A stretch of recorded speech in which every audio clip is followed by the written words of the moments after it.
Assalamualaikum warahmatullahi wabarakatuh. Selamat pagi semuanya. Perkenalkan, nama saya Vivi alias Mantei. Di sini saya akan menjelaskan sedikit apa itu tentang microprosesor, baik dari pengertian, dari fungsi, dan dari jenisnya. Kita mulai saja ya. Dikutip dari Ensiklopedia Britannica tahun 2012, mikroprosesor adalah salah satu jenis perangkat elektronik mini yang berisi sirkuit aritmatika, logika, dan kontrol yang diperlukan untuk menjalankan fungsi unit pemrosesan pusat komputer digital. Dengan kata lain, mikroprosesor dikenal juga dengan sebutan Central Processing Unit atau CPU.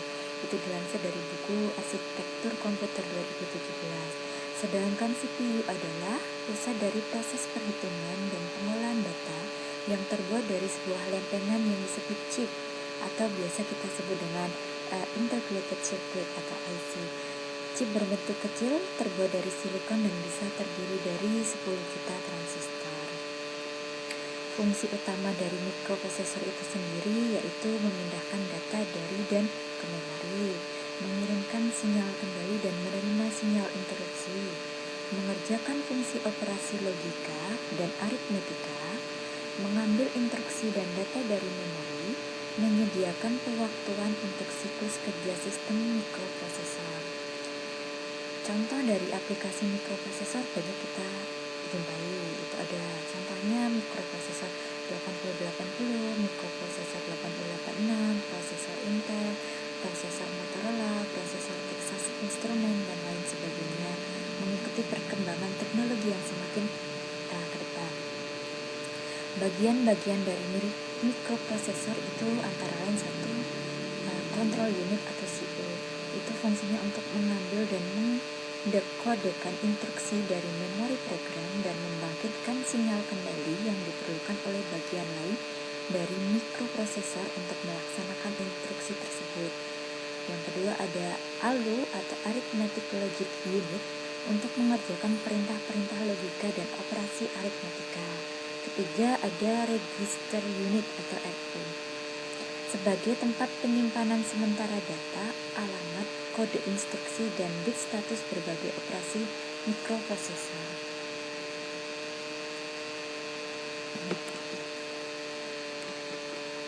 Selanjutnya, karakteristik penting mikroprosesor. 1. Internal data bus size atau ukuran bus data internal.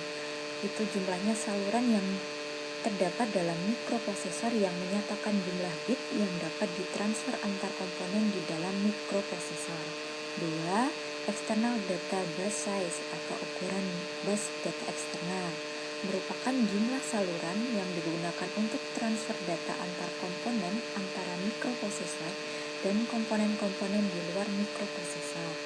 Ketiga ada memory address size atau ukuran alamat memori, yaitu jumlah alamat memori yang dapat dialamati oleh mikroprosesor secara langsung. Keempat ada clock speed atau kecepatan clock, yaitu rate atau kecepatan clock untuk menuntun kerja mikroprosesor. Yang kelima ada special feature atau fitur-fitur spesial. Maksudnya adalah fitur khusus untuk mendukung aplikasi tertentu seperti fasilitas pemrosesan floating point, multimedia, dan sebagainya. Kesimpulannya, penggunaan mikroprosesor itu sangat luas, bahkan hampir dikatakan tidak terbatas. Sistem mikroprosesor dapat dipergunakan di berbagai jenis peralatan dan banyak bidang, misalnya bidang komunikasi, informatika, industri, instrumentasi, militer, pendidikan, peralatan perkantoran, dan lain sebagainya. Contohnya pun sangat beragam dan itu pun diperjualbelikan secara bebas sesuai kebutuhan masing-masing ataupun dibuat sesuai rancangan yang dibutuhkan. Begitu, terima kasih. Itu sedikit penjelasan tentang mikroprosesor dari saya, dan semua sumber ini saya ambil dari Kompas di bagian fungsi karakteristik dan contohnya, dan dari file UPI Edu Directory dari Yoso Sumantri tentang mikroprosesor atau sistem Sebelumnya ada kekurangan, saya memohon maaf dan terima kasih sudah bersedia mendengarkan sedikit penjelasan tentang mikroprosesor. Assalamualaikum warahmatullahi wabarakatuh.